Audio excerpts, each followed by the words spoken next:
eenyu abbaan rakkoo eenyuuf dhabne fala.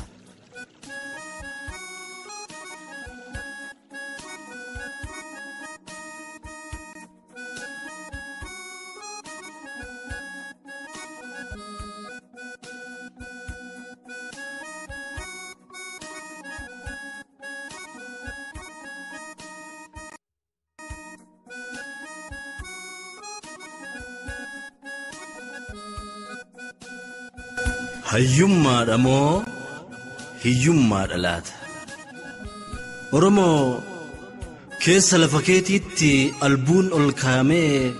qilleensaa bineensaan midhaanii bishaaniin gubbaansaa faayamee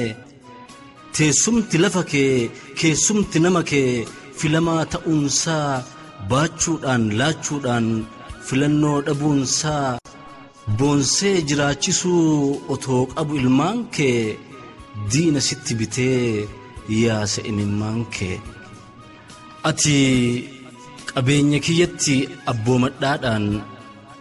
ormimmoo si dhiibee bakka kee dhaabbadhaan wal'aansoon jabaatee ibiddi warraaqsaa akkanaan qabate otoo deddeebi'uu bara lakkaawatee kuun lolee kaanitti odoolaatuu dhalootaaf dhaloonni walirraa doobaatuu dabaree gahesan dhaloota harraarra ilkaaniin ciniinnee irratti cichaarra. Gammadi Oromoo sirraa garan gallu ittiin boonna malee aarsaa siif kafallu nun jiilchu gochi alagootaa alagaa hin galchu dhimmi Oromootaa siif of kenninee duuba sirraan dabnu ijoolleen tee sodaa du'aan qabnu kabaja kee tiksuun dirqama maraati jedhanii har'a kan ka'an dhaloota harraati dhaloota dhugaan kee ofitti marsee sabboonummaa qaamaaf qalbitti magarse. Ijoollee seenaa barte saayinsiif siyaasaan ilmaan sammuu qarte dhaamsa Hayilamaariyamii fi dhaamsa Maammoo dhaamsa Nadhiif Taaddee ijoollee hojiitti hiiktu dhugaasan barbaaddee onnee abdiisaa onnee leenjisoo onnee bakar waaree dhaloota gootummaan of keessatti ijaaree akka Elemoo akka Jaarraa akka Huseen Bunee akka Haaji Adamii fi akka Waaqoo guutuu isaan siif jiraattee siif jecha duutu. Baqqalaa Dawaanoo Baqqalaa Garbaafaa dhaloota fakkaatu ilmaan firaaf naatu ilmaan diina'aatu isaan afaan qaban nama nyaatu hidhaa fi ajjeechaaf dhalootan sarmine otoo lubbuun jiran isaan awwaalaman kumaatama argine. Oromoo Oromtitti qeerroo fi qeerritti garii biraa dhabnus nurraa boqatanii gariin biyyaa bahus roorroo baqatanii dhaloota kanaan abdii horanneerra yeroo kamuu caalaa mataa ol qabanneerra. Akka Oromootti jiraachuun jabaatee kan fixee kan jiruuf jireenyi hawwii itti taatee gabrummaan ilmaan keessirraa baqachiisee abbummaa qabeenyaaf qooda kee dhabsiisee qilleensa Oromiyaa raamachuu agabsee lammummaa lammataatti dirqamni madaqse. Biyyana jiraachuuf haalaan rakkatanii biyya ormaatti yeroof otoo baqatanii dheebuu beelli karaa daran itti hammaatee bineensa kaan dheessatti bineensi kun nyaatee Oromoo ijoollee tee wal biraa gateera kabaraarame immoo kooluu argateera. Biyyaa baqatanis qalbiin gamana qaamaan gamasi rakkoo kee rakkataa garanaa garasi carraa hojjechuudhaa carraa barachuudhaa biyya ormaatirraa argatan cimsanii sammuu of gabbisaa barnootaan ibsanii dhaabbilee gurguddaa addunyaa keessatti kan hojjetan hedduu hayyoonni qareeyyiin Oromiyaan qabdu.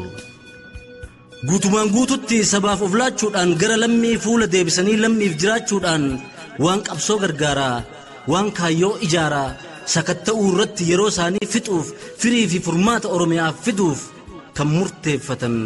hanga jiran lubbuun hayyoota alagaan biyyaa baase cubbuun. Kan akka Jawaar Muhammadii fi fakkaataa isaanii kumaatama agarree isaan rakkoo sabaa argaatiin dabarre kan nun beekne kan nu beeknu kan karaa nun beekne galaasaa nuuf kennu beekumsa nuun malu irra caalaa isaa ormi ooleen malee isaan keessaan nuuf guduunfan dhalee guutuu sammuu isaanii fayyadamuu dhabnu hedduudha beektonni ardii torbaa qabnu. Jaarraa ilmi namaa of beekee qaroome kana keessatti Oromoon gabroome kaayyoon isaa kufnaan gaafiin deebii dhabee baraagadaan lufnaan hayyoonni qaanahan akka sabaatitti isaan sammuu yaaddu akka namaatitti Oromoof jedhanii garee fi dhuunfaan qorannoo godhani. Oromoon gabroomee diina jala hin ciifne yookiin injifatee yookiin moo hifatee qabsoo ittiin dhiifne moo'ee irraan aanne yookiin moo moo'amee harkaan laanne duuti irraan cittu yookiin wanti du'ee furmaata isaan fiddu kuni maaliif ta'e qucee sabaa cabsee maaltu harraan ga'e dhuguma diinatu humnaa ol ta'ee moo'ee irra aane moo Oromotu gabrummaa ammatee riphee bakka ciise hin kaane eessaa fi eessatti dhugaan kun daberee maaliif sabni dhugaa argachuu dhaberee maali maddi rakkoo kanaa maaltu immoo deebisee daandii duude bana jedhanii beektonni hawaasaa rakkoo eega arganii waan furmaata jedhan akeekan karaasaa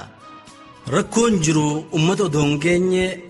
waan isaan rakkise sabni odoon dhageenye hoggantoonni Oromoo ofii wal fixanii waan sabni itti kenne gargarii lixanii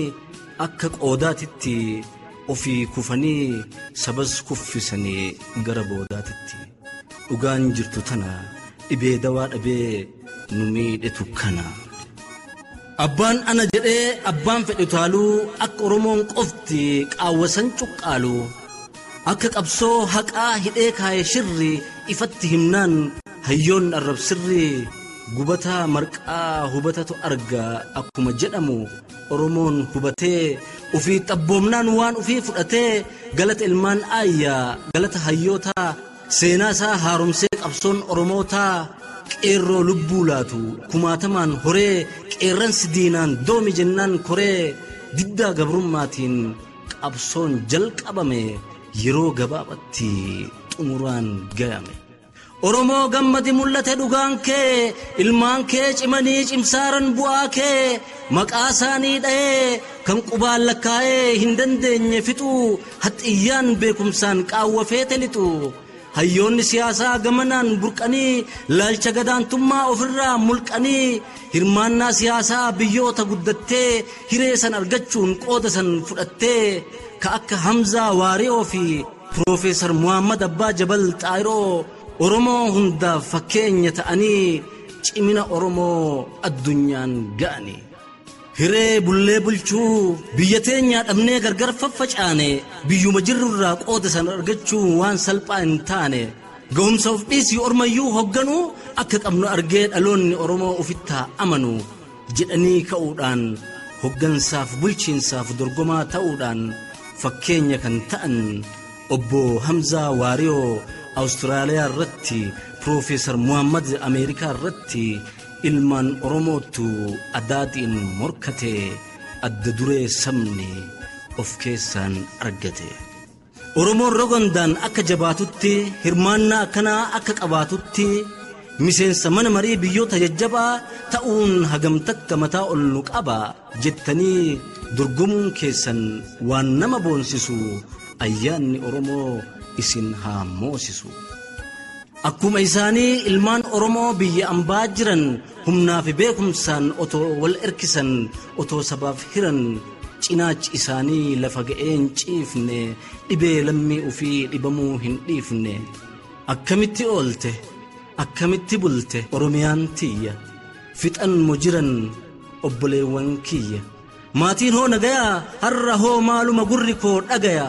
jettee kan raafamtu biyya ormaa teettee qaamaa fi qalbii biyya keettee ilmaan aayyaati isaan gabrummaan nurraa baqachiise isaan diinni dhibee argaa nu dhabsiise dhaabbataa oolanii dhaabbataa bulanii horii argataati walitti muranii walirraa guuranii waliif rakkataati otoo gariin jaaruu gamoo irraan nyaatanii quufanii otoo hin ciifne dirraan ijaarsa kaayyootiif otoo hiixatanii isaan sabaaf jecha harkaa fixatanii dirqamanii miti Oromoo ilmaan kee akka sirraa cituu fi haquuf imimmaan kee yeroo qabanirraa sabaaf of hatuudhaan waajjira dhaabbilee fi mootummoota addunyaa afoo dhaabbatuudhaan dhagaarra oolanii dhagaarra bulanii ijji isaanii boo'ee akka milkiin galuuf dhugaan sabaa moo'ee iyyi isaan iyyan ardii hunda gahee rakkoo keenya beekee addunyaan dhagahee موتما كجبان بيميك أبته بي لفا قوتون فول الراد بته odoo walgatanii wal biraan harcaane odoo hifatanii manatti hin dachaane akka mana waaqaa mana mootummoota deddeebi'aa dhaqaa nama akka isaanii afoo dhaabbataa akka rabbiititti rakkoo itti mataa namuu bakka bakkaan namuu akka akkaan dhimma sabaa qabee harka harkaan yeroo fi qabeenya ofii itti fixaa baasaa waan jiraniif aarsaa lubbuun qixaa arjooma ilmaan oromoon biyya ormaatii qabu otoo ijaan argu ulfinaaf kabajaa galata isaanii osoon himnen darbu kan biyyaa siif du'ee lubbuu qaalii dhabaa kan biyyarmaa horiif beekumsaan utubaa gahee mataa qoodo fi bahuudhaan ardiilee torbaan maqaa kee gahuudhaan biyya keessaaf alatti ilmaan kee jabaatan diinagdeef siyaasaaf kan furmaata laatan oromoo gamondaan ilmaan kee jabaatan sidhiisii addunyaaf kan furmaata laatan dhaloota kanaan abdii horanneerra injifannoo dhufeen onnee godhanneerra sansalanni gariin sabarraa kufeera sansaaranni du'aa diinatti dhufeera gabrummaan qiinxame dhaloota kanaani lafa gahuu gahee mul'ate karaani garuu daran gammannullee bu'aa argannetti kadeemsa nu dhoorge akka barbaannetti kan nu yaachisaaru kan dhugaa oromoo saree nyaachisaaru karaa deemnu irraa hidhee hukkolchiisee kan diina oromoo nutti kofalchiise namoota akka namaatti lakkaataa turre rakkoo saba kanaa takka odoon furre tokkummaa oromoo gargaritti hiranii nuu jiru otoo jennu kan nutti jirani otoo nurraan bu'in harqoonni gabrummaa otoo hin dhandhabin nadhii bilisummaa firri farra qabsoo gufuun kaayyoo jalaa isin abbaan rakkoo isiniif dhabne fala waraabessi silaa qaataa karaa ka'a wanti har'a argine kun silaa kalee ta'a isintu sakaalee dhugaa saba kanaa isintu awwaale otoo sabni bal'aan horii itti deeguu otoo namni keenya lubbuutti wareeguu aarsaa kafalameef otoo gatii laanne karaarraa jalliftan kaayyoo kan jiraanne kaayyoo dhiigaan dhaaban amaanaa ummataa ergama ofiin baaneef garaan nu gubata erga lubbuu lammii meeqattar caaftanii maal jettu hawaasaan wal faffacaaftanii qaawwa isin jidduu mariidhaan cuftanii gabrummaa buqqiftu furmaataan dhuftanii jennee otoo eegnuu akka sabaatitti waan jabaa diigdanii akka taphaatitti kutaa fi lagaan gargar wal footanii nu salphiftuun seene akkas nu gootanii addaddummaa yaadaa marii walitti cuunfee garaa jibbaan cite jaalalaan guduunfee yoo bu'aa ummataa amaanaa hin eegne yoo dhugaadhaaf jedhee waa hunda wareegne maali bu'aan sammuu sabaan taane dhalee hayyummaadhaa miti hiyyummaadha malee sammuun dhaaba diigee dhabaaf dha'u harka fedhiif hawwii sabaatiif kan hin laanne bakka of maleen dhagahu beekaan dhugaan beekne wallaalaa hin gahu gaafa oromoon cinaan dammaqee hin kaane gaafa gadaantummaan hundaaf ifan taane yeroo miidiyaaleen akka irraa hin jirre waytii bilbilanii yaada waliin hirre deemanii miilli buuqachaa'aa beela'anii fuulli gurraacha'aa baala uffatanii ofii wal erkisaa garaa hidhatanii kamiilaan imalaa gargaarsa barbaadan ka diinni hin buqqifne waan isaan qadaadan gaafa xurreen qabsoo hin ballatin sana tumsa odoon qabne akka har'aa kana itti kolaafamaa dhalatti dhabanii jaallan qabsoo kana asiin dhaqqabanii isinirraa janii qabsaa'onni qabsoo kanatti ifaajani gaafa ebla 15 ilmaan oromoo nama hedduu taatee Sumaaliyaan baatee islaama kiristaanaan gargar itti bahaa islaama dhiifnee kiristaan ajjeefna dubbiin jettu kaate nu oromoo tokko kaayyoon teenyas tokko wanti deemnuufillee nu addaan hin baanu nu dhiiftan waliin nu ajjeeftanillee jedhanii didanii walumaan dhumanii boolla takkan galle har'a maaf dhabneree hoggantoota keessaa murata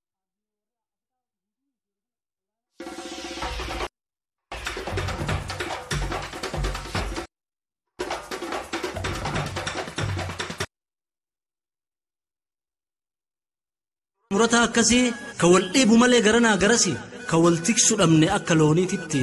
ka wal nyaatu malee akka fooniititti kanaaf nu abdatee diinni abdii dhabe qeerroo jiilchuu dinnaan tarkaanfiin jalqabe du'a heddummeessee of duuba deebisa didan duguugee lafarraa deemsisa kanaan rifatanii harka kennuu malu yookiin hifatanii nu jalatti as galu jedhee Oromiyaa guututti waraanaan galatee lubbuun guyyaa guyyaan galaafatan qatee mana hidhaa Qiliinxoo fi Baatuutti ibidda qabsiisee hayyoota cileessee gubeenu dhabsiisee gadda irraan otoo daddabaluu nama keenya hubaa gaazii gabrummaatiin garaa keenya gubaa kan nutti of dhaadu mootummaan nu fixee jiraachuu barbaadu ka caalummoo fidee warri onnee gu'aa hora arsadeetti bane baankii du'aa. Marga qabatee irreessa dhaqatee naga waaqa lafaa waaqa isaa kadhachuuf saba manaa ba'e akka hin eegnetti bakka hin seenetti akka hin taane ta'e lafarraa rasaasaan samiirraa xiyyaaraan diinni nutti duulee reef ilmaan Oromoo wal baraafachiisee walirratti tuule gaafa guyyaa addaa gaafa Oromiyaa guutuuf roobe roobni gaddaa. Bakakkaa buusanii otoo hin gigissine gocha afaan namaa danda'een ibsine odoo amma jirtuu amma lubbuun baate waraabessi diinaa odoo yuusin nyaate gaafa nama dhiisi of baasuun jabaate. Lubbuu baatu achi ilaalaa argaa firri reefa firaa irra utaalee darbaa otoo dheessu namni tiyyaan nabaasiidhaan gubbaan aaraaf summi duubaan agaaziidhaan nutti lakkisanii lubbuu galaaf baate achiin hambisanii boolla qophaa'etti walirraan guurame reef ilmaan Oromoo akka qoraaniitti walirraan tuulame guyyaa milkiin dhibde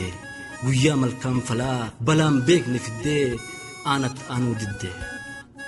Harsadiin Oromoo akkan goone goote gaafa ilmoof haadha du'aan nurraa foote guyyaa aduun jabduun madduu dhiifte ifa guyyaa harri dhiigaan jijjiiratte bifa gaafa guyyaan dhihee hurriin nutti buute gaafa ilmaan shanii mana tokko duute. Akkan goone goote waan hin beekne barte harsadiin barana guyyaa waliin baanee kophaa galle sana gaafa naasuun cabne hiriyaa jaalannu gaafa of biraa dhabne. Gaafasi gaafne obsi keenya dhume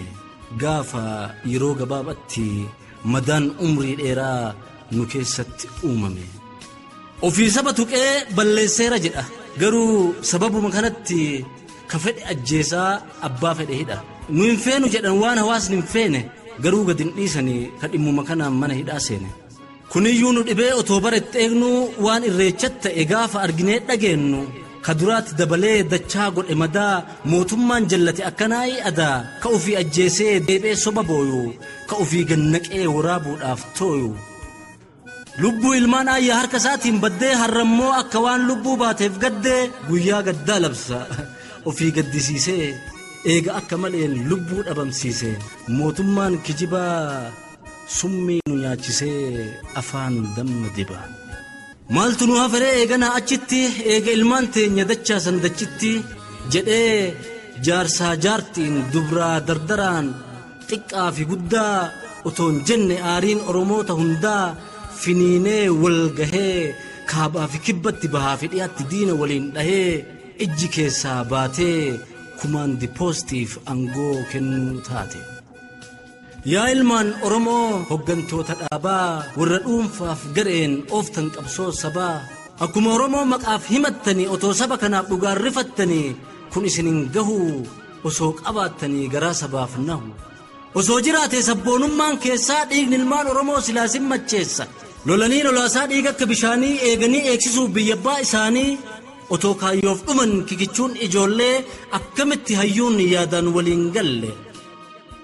Baay'achuu dhaabota siyaasaa qofa jibbee miti kan kaasu hamaasaa baay'ateef tiisisni hin buqqisu kurree saba dhaabbateef san yoo rakkoo irraan furree maali hiikaan dhaabaa maal godha baay'inni qubaan lakkaa'annee yoo gaafa rakkinaa nu biran dhaabbanne kamiree lammummaan nu walitti qabnu yoo gaafa akkanaa of biraa sin dhabnu. Wallaaleetii miti baay'inna keessaa akka dhaabni cimaan filatamee ba'u. Waan xiinxalee argee fi hamma tokkoon humni keessan ga'u dhiirti gad hin jettu waan ol hin fuunetti kophaa hin fiiganii bineensa kophaa hin duunetti. Dhaaba siyaasaa feene ijaarachuun kan hin feene dhiifnee kan feene jaalachuun bilisummaan booda yoo tana dabarre har'ammoo tokkummaa waan caalaan agarre. Maarree maqaa Oromootiin dhaaba galtan tarree reefa firaa torba gara galchuu yoosin walii galtan Oromoof gammachuu jallaanis ballaanis kenna waan jennuu fi carraa isa dhumaa isiniif kennuu fi ilaalchi keessan gargar ta'uu mala waan walii isin galchaa irratti walii galaa waamicha awwaadhaa walii galaa koottaa Oromootti uflaadhaa. Kan rafeen kaasanii ka oolan yaamanii bokkuu ka dhufetti kennu ka diddeemaaf diddemaaf oolte hin jennu ka dhufe waliin qeerroon ijaaramee qabsoo gaggeeffata ka dide Oromoon fuularraa deeffata garuu loluuf irreen cabdee moo'uuf hiree cabdee dhaaba milkiin qabneef dhaaba fedhii sabaa hiitteen dhaqqabneef Oromoon gowwoomuun horii faa arjoomuun koola irra dhahuun kooluu isaanii tahuun Oromoo gidduutti wal jibbaa dabalee tokkummaa harcaasee harraan eege malee bu'aan buusen jiru warri qaama tokko bakka torbatti hiru. Laafaan of dadhabe danda'ee nun baatu naafattu deelamnee imaluun hin taatu arreedaadha malee abdiin galaa dhaqaa maxaanaa yaabbatee maaltu duula dhaqa. Yaa ilmaan Oromoo dhiigaan tokko taane harka jalaa kaasii kasifaanan kaane. Irkoo keessa dhamnaan ofiinuu deebiti riqichan ta'inii fi ati jalaa citi. Otoo bara baraan garaan kee rarra'uu otoo gara maraan horiin kee harca'uu duut ilmaan Oromoo otoo nurraan hafne otoo akka namaatti boqannee hin rafne gahee mataa mataa otoo namuu ba'uu maaltu nu gaadi'e bakka yaanne ga'uu. Tumsaaf nuuf hin hafne garuu humna kana walitti hin qabne mataa walitti qabnee abbaa ittiin goone silaa walitti dhufe humna gaara diigu gargaritti foone ofii of laafifnee diina qabaan guunne ofirra caalchifne. Kanaafin gubadhe kanatu naquuqa kanaafin dubbadhe malee isa tokko faarsee tokko qeequuf miti kan ajajee kaan jeequufi miti garana goree garas hin jibbu kan ofitti qabee kaan ofirraan darbu. Oromoof Oromoo ija tokkoon laala anaaf Oromummaan waa hundanaaf caala. Ajandaa siyaasaa lallabuufi miti araada garanaa jalqabuufi miti Oromoof Oromiyaa qofa jala ceena aadaaf afaan sabaa haa guddatuu feena obsee jiraachuurra garatti baadhadhee waanarraa hir'atinna afaanii baafadhee jedheeti malee otoo lammiin kiyya rakkoodhaan madaahuu ani gama kiyyaa angoof hin machaa'u hanqinaaf cimina walii walitti himuufi waan walii irratti walumaan cimuufi jedhee yaaduu koo tarii faallatti hubattanii yoo natti aartanii natti mufattanii akka narra laalle beekumsi koo xiqqoo na qajeelchaa malee nuti waliif irkoo. Yoo gargar taanillee yaadaaf ilaalchaan Oromummaa qabna waan waliin galchaa walitti haa qabamnu gaaddisa tokkotti tolaafis lolaafis akka nuu tolutti humna bittinnaa'e walitti haa finnu waan nu bittinneessaa waltaanee haa dinnu.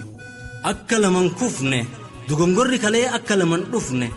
waan xiqqoo laaqaa wal jalan deemina teenya moggaa kennee diina lafaan geennee walitti deebina bineensa guddicha hanga lubbuu baasnu dubbii qe'ee keessaa takka lafaan kaasnu. Waytii lubbuun lammii darzanaan hobba'u ija wal argitu gurra wal dhaga'u kan nu barbaachisu yeroo ammaa kana gadoo walii odoo gad hin baasne mana yaadaan wal ijaarree quba wal qabaataa irree walii taanee waa hundaan jabaataa gabrummaa dhiibnee akka bakkaa kaasnu tokkoo tokkoo keenyaan sagaleen nu baasnu tan mararee qabdu akka firaatitti tasaban harkifne gara biraatitti haasawa nagayaa akka baasuu qabnu nu hundinuu beeknee waan nu rakkisu hundumaa dandeennee miira shira xaxu ofirraa achi qabaa faayidaadhaa miti lubbuu itti dhabaa tokkummaa ijaarraan of jala dhiifnee of afoo ilaallaan qeerroo harka duwwaa diina hudhee qabe ka qabu waan qabuun dafee yoo dhaqqabe mootummaan kufee rarra'ee nuttafe hiddasaa luqqifnee buqqifnee darbuudhaan injifannoo walii walumaan arguudhaan guyyaan wal faarsinu alaabaa jalatti akka as dhiyaate fuulduree kanatti qalbiin koo shakkitu guyyaa bilisummaa lammiin koo argitu. Kan dhiyeesse barreessaa Amaan Nyafarooti. Horaa bulaa galatooma.